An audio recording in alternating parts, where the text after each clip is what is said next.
5 साल की बेटी बाजार में गोलगप्पे खाने के लिए मचल गई। किस भाव से दिए भाई? पापा ने सवाल किया। 10 रुपए के 8 दिए हैं, गोलगप्पे वाले ने जवाब दिया।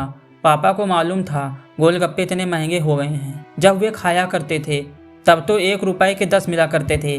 पापा ने जेब में हाथ डाला, 15 रुपए बचे थे। बाकी रुपए घर की ज़रूरत का सामान लेने में खर्च हो गए थे।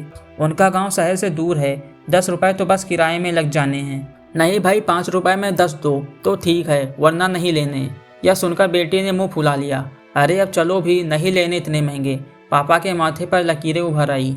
अरे खा लो ना साहब, अभी आपके घर में है तो आपसे लाड़ भी कर सकती है। कल को पराए घर चली गई तो पता नहीं ऐसे मचल पाएगी या नहीं।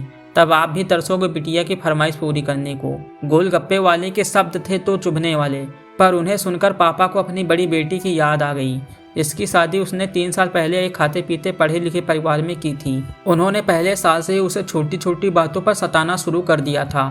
2 साल तक वह मुट्ठी भर भर के रुपये उनके मुंह में ठूसता रहा, पर उनका पेट बढ़ता ही चला गया और अंत में एक दिन सीढ़ियों से गिरकर बेटी की मौत की खबर ही मायके पहुंची। आज वह छटपटाता है कि उसकी बेटी फिर से उसके पास लौट आए और वह चुन चुन कर उनकी सारी अधूरी इच्छाएं पूरी कर दे, पर वह अच्छी तरह जानता है कि यह असंभव है। दे दूं क्या बाबूजी? गोलगप्पे वाले की आवाज़ से पापा की तंद्रा टूटी। रुको भाई 2 मिनट। पापा पास ही पंसारी की दुकान थी, उस पर गए जहाँ से ज़रूरत का सामान खरीदा था। खरीदी गई 5 किलो चीनी में से 1 किलो चीनी वापस की तो 40 रुपए जेब में बढ़ गए। फिर ठेले पर आकर पापा ने डबडबाई आंखें पोंछते हुए कहा, अब खिला दे भाई।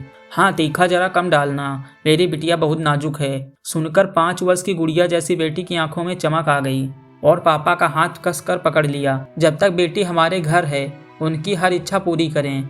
क्या पता आगे कोई इच्छा पूरी हो पाए या ना हो पाए।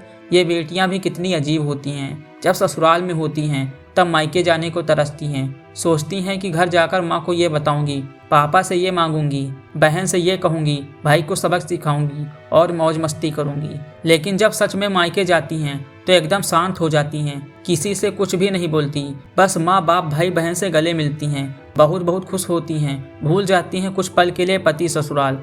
क्योंकि एक अनोखा प्यार होता है मायके में, एक अजीब कशिश होती है मायके में। ससुराल में कितना भी प्यार मिले, माँ बाप की एक मुस्कान को तरसती हैं ये बेटियाँ। ससुराल में कितना भी रोएं पर मायके में एक भी आंसू नहीं बहाती ये बेटियाँ, क्योंकि बेटियों का सिर्फ एक ही आंसू माँ बाप भाई बहन को हिला देता है, रुला देता है।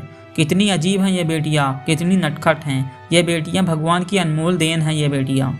हो सके तो बेटियों को बहुत प्यार दें, उन्हें कभी ना रुलाएं, क्योंकि ये अनमोल बेटी 2 परिवार जोड़ती है, 2 रिश्तों को साथ लाती है अपने प्यार और मुस्कान से।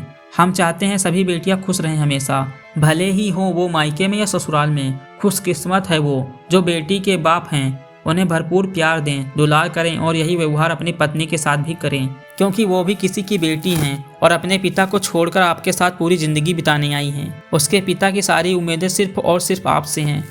तो दोस्तों, कैसी लगी ये दिल को छू जाने वाली कहानी? कमेंट करके ज़रूर बताइए और ऐसी ही मज़ेदार स्टोरी सुनने के लिए हमारे चैनल को सब्सक्राइब कर लीजिए। Thanks for watching.